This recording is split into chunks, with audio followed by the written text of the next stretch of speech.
À 6h44, Europe 1 vous répond. Thomas Soto. Forêts humides de Madagascar, parc national en Espagne ou en Mauritanie, réserve animalière en Tanzanie, récifs de Belize, tous ces lieux magiques ont un point commun.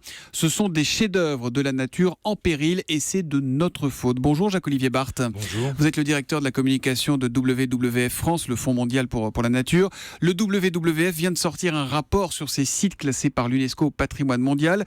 Combien sont en danger aujourd'hui ? Écoutez, nous on a identifié à peu près 114 sites qui sont menacés et mis en péril par des activités industrielles. 114 sur combien ? Sur 229 sites naturels ou mixtes. Ça veut dire que la moitié des sites ne sont pas traités, considérés comme ils devraient. C'est-à-dire que la moitié des sites sont soit mis en péril, soit en péril avéré. C'est-à-dire qu'il y a vraiment un très très gros problème de dégradation de ce site. Ça veut dire quoi un site en péril ? Qu'est-ce qui les met en danger ces sites ? Écoutez, les sites, il faut savoir un petit peu le process d'inscription au patrimoine mondial de l'UNESCO. Un État va présenter un site qui a une valeur universelle exceptionnelle. Ça peut être une valeur culturelle, ça peut être une valeur naturelle. Ensuite, le comité du patrimoine se réunit, vérifie qu'il y a bien l'un des 10 critères et l'inscrit au patrimoine. Donc ça veut dire que ce site fait partie d'un patrimoine mondial qu'on souhaite transférer de par son caractère exceptionnel aux générations futures. Mais après, donc c'est censé, une fois qu'il y a ce label, censé être un sanctuaire. Or, c'est pas le cas. Qui abîme ces sites ? Il y a plusieurs activités. Tout d'abord, les deux plus grosses activités qu'on retrouve sur ces sites, c'est les activités minières ou les activités d'extraction, par exemple de pétrole et de gaz.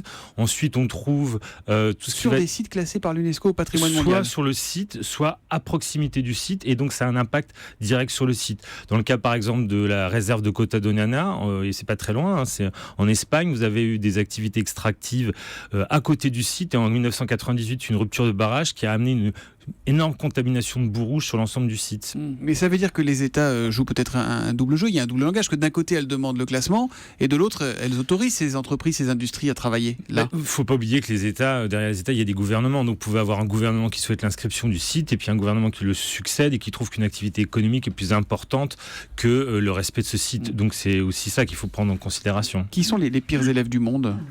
Actuellement, paradoxalement, c'est l'Australie qui a le plus grand nombre de sites qui sont mis en péril, sites naturels et sites mixtes, puisqu'il y en a plus d'une dizaine sur 16. On a une question intéressante de Raphaël sur Europe1.fr. Est-ce que nous, les touristes, on contribue à abîmer ces sites, ces lieux ?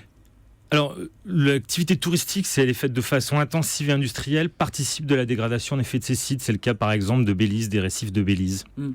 Julie ? Et en France, il y a des sites qui sont concernés ? Non, en France, il n'y a aucun site qui soit concerné. Qui sont en danger, quoi, non ?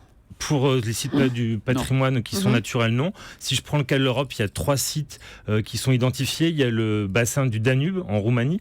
Il y a donc la réserve naturelle ornithologique de Cota Doñana en Andalousie, qui est une des plus grandes au monde. Et vous avez la forêt Lapone au nord de la Suède. D'accord. Alors, mais on pensait quand même que lorsqu'un site était inscrit au patrimoine mondial, il était surprotégé, un peu comme les maisons classées. Là, on a une question de Chris Prolls. Qui a compétence pour protéger ces sites ? Il y a une police de ces sites ou pas ? Non, c'est les États qui ont compétence.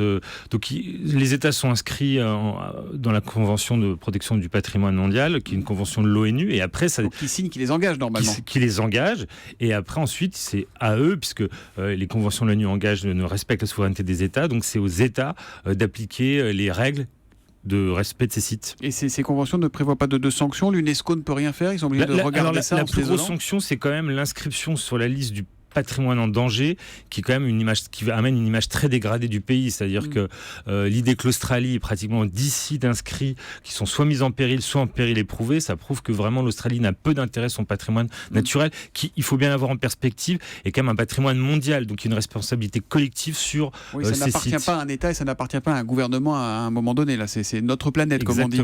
Une question de Laurence sur Europe1.fr. Est-ce que les dégâts sont déjà irréversibles ? Pour un certain nombre de sites naturels, en effet, les dégâts sont déjà très importants.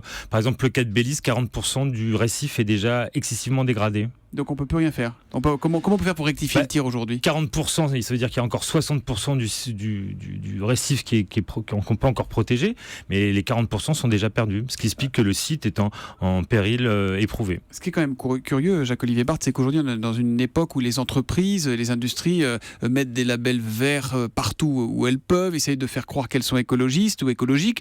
C'est quoi ? C'est ce qu'on appelle du greenwashing. Elles s'habillent de vert mais elles se contentent de faire de la com ? Alors, Avant de critiquer les entreprises, il faut quand même comprendre que pour opérer près d'un site ou sur un site, il faut avoir l'autorisation du gouvernement. Donc il faut déjà passer par la phase gouvernement et donc s'intéresser aussi, je dirais, sur les messages développés par les politiques. Ensuite, qu'il y a des entreprises, en effet, qui ne respectent pas le patrimoine mondial et qui préfèrent des intérêts à court terme que des intérêts à long terme. Oui, enfin, on le voit au quotidien qu'il y a cette tension entre le respect d'un patrimoine naturel que vous pouvez transférer aux générations futures et des intérêts financiers à très court terme. Sachant qu'il y a peut-être aussi des endroits où les entreprises, les industries étaient là avant que le site soit classé. Ça doit arriver aussi, ça, j'imagine. En général, si une activité industrielle existait sur le site, il ne pouvait pas être classé. D'accord. Un rapport comme le vôtre, à quel impact? Parce que nous, on en parle, l'opinion publique peut s'en émouvoir, mais finalement, l'UNESCO, c'est quand même une émanation de l'ONU, l'UNESCO. Alors, il se passe quoi derrière? Écoutez, il faut être très positif parce que donc, ce rapport, c'est le début d'une grande campagne de 24 mois qu'on va mener pour demander déjà à l'UNESCO de renforcer ses règles. Et d'autre part, il y a un certain nombre de sites comme le site de Cota Doniana en Espagne, mais aussi le site de Belize, où on va vraiment pousser l'opinion publique à interpeller les décideurs politiques pour demander que cela cesse. Merci beaucoup Jacques-Olivier Barthe d'être venu sur Europe 1 ce matin. Vous êtes, je le rappelle, le directeur de la communication de WWF France. Il reste beaucoup de pandas ou pas? Parce que c'est votre logo. Ça s'améliore. Il y en avait 1600, maintenant il y en a 1867. Dans le monde? Dans le monde, c'est principalement pas encore la surpopulation. Ceux qui veulent vous donner un coup de main peuvent se connecter sur votre site www.f.fr. Merci et bonne journée.